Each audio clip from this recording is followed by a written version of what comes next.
find your passion, it ignites you as a person. You just feel awesome.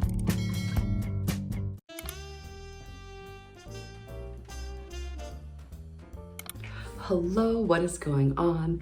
Welcome back to my channel. If you're new, my name is Crystal. I'm gonna help you get better at Jiu-Jitsu. For my returning subscribers, welcome back. For my sisters, let's pound it out. All right, so this video is going to be super helpful for you if you are starting Jiu-Jitsu or you're in Jiu-Jitsu for a while and you're like, how come none of my shit's working on the mat?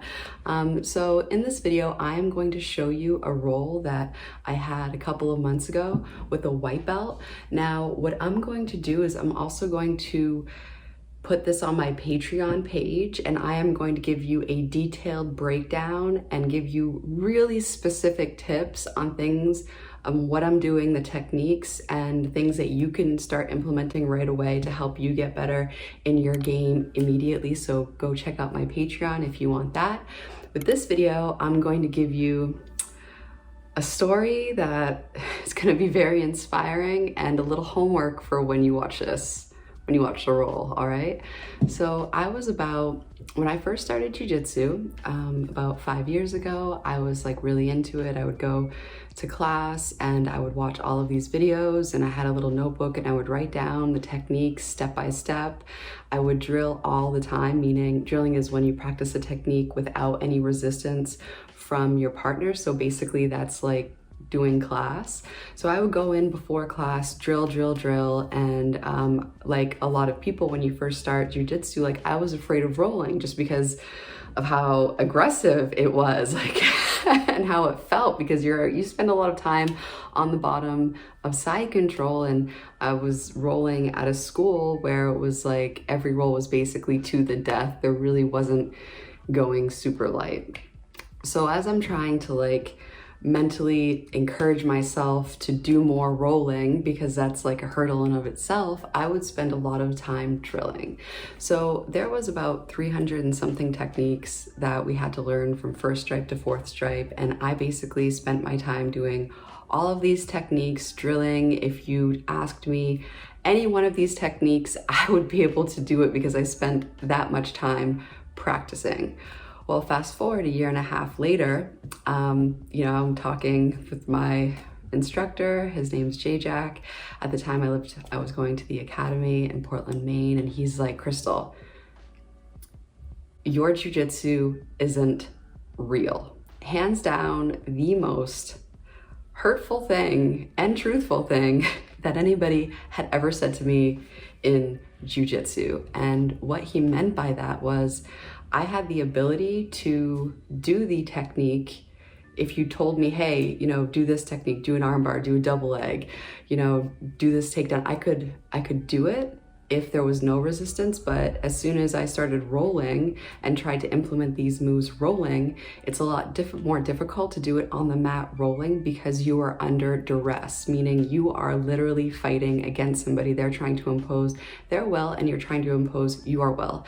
And I found, like, if you enter the mats and you have zero experience, and let's say you're a 200-pound person that can like deadlift and squat 300 pounds, then you can basically, you're not going to lose because you can use your strength. You're not using Jiu-Jitsu, but you can use your strength to compensate. If you are like on the smaller side, then basically you need to learn these techniques and try to start implementing them. And it took me legit, I think I didn't start getting stuff live until I was like about a year and a half, 2 years in. And the first thing that I got live was literally grabbing the lapel. And if you twist like this, so if I'm grabbing the right side lapel and I twist like this, it makes it super difficult for them to get the lapel out and to strip the lapel out of your hand. So that's if you want to try that, go ahead. And it was just, when you finally get something to work, it's like, you know what I mean? It opens the door, because then you start believing in yourself, which is a huge thing, because once you, for me anyway, it's like if you've never successfully done something before, like hitting a jiu-jitsu technique live, there's almost like this mental barrier of like, you don't believe in yourself. And I see it on the mat all the time. Like I can tell when I'm rolling with a white belt, or when I see a white belt, I can tell if they believe in it or not. And I can tell it by how much conviction they're using when they go for the technique. And if the technique fails, do they still keep on trying after? So when you're watching this video, I want you to like look at it, and there's a couple questions I'm going to ask you. I'll tell you the answers at the end, but during the video, I want you to do a little studying, okay? So watch out for these 3 things. Watch out for how we get to the ground, and how much conviction and what is going on before we hit the ground, and how is top position established. Once top position is established, either through side control or through the mount, but how do I stay on top, and where is my head position relative to the ground? Is my head really close to the ground? Is my head straight perpendicular and up? And think about when you roll, like, where is your head? Like quite literally, like, is it by their head? Is it close to the ground? Is it up in the ground? And why does that even matter? And then finally, I want you to take a look at when we are on the ground and when somebody gets top position, how active are their feet and engaged are their feet and legs, and what does that mean in terms of how much weight is on the other person, if you can imagine that. And try to think about how active your feet are when you're rolling. So, all right, so look at how we get to the ground, look at head position, and look at how engaged legs are, okay? I'm sorry for the background noise. All right, so let's roll the video and do that little study, okay?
Now,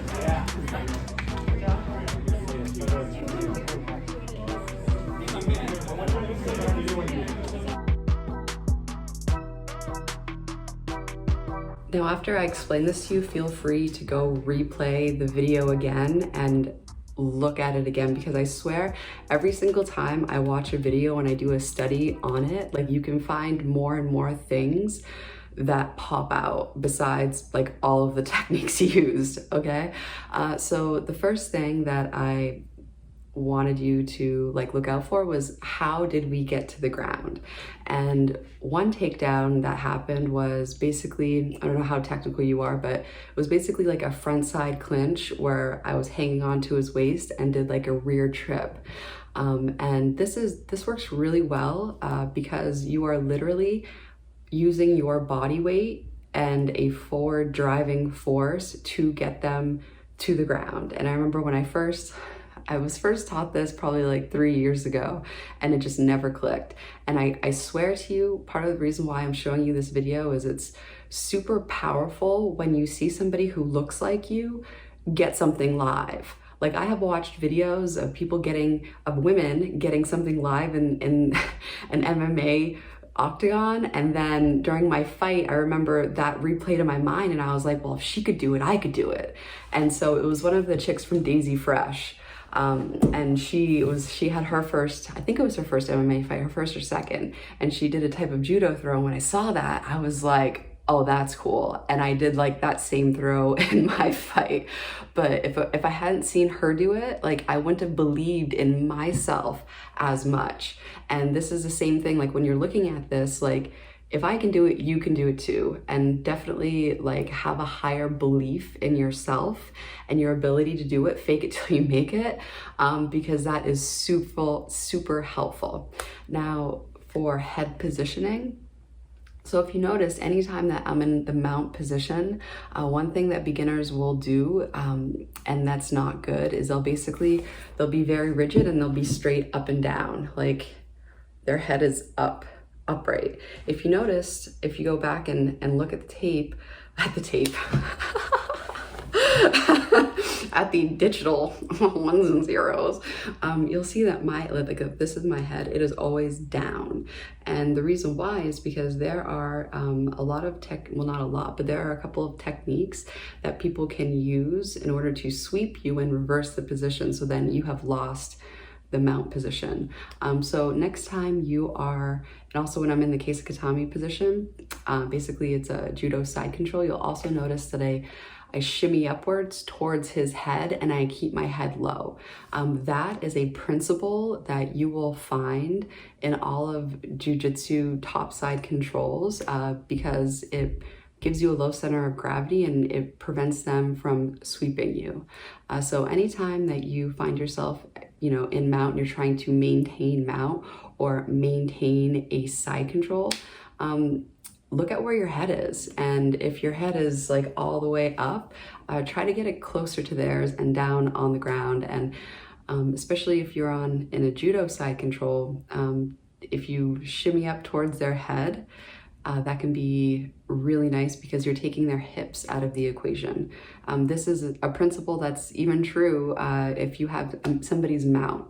For example, if you are on top of somebody and you have them in your mount, you've mounted them, if you shimmy your knees up towards their head, your butt is now sitting on their chest and you have taken their hips out of the equation because your butt is no longer near their hips.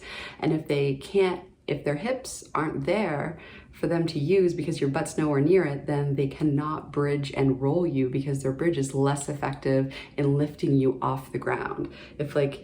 If we have a triangle here and this is their hips and their hips go up and you're here, you've just been displaced a further distance. But if you're here, you have not been displaced very far. So that's why when you're a mount, high mount is better than a low mount. So a high mount by their head is better than a low mount by their hips.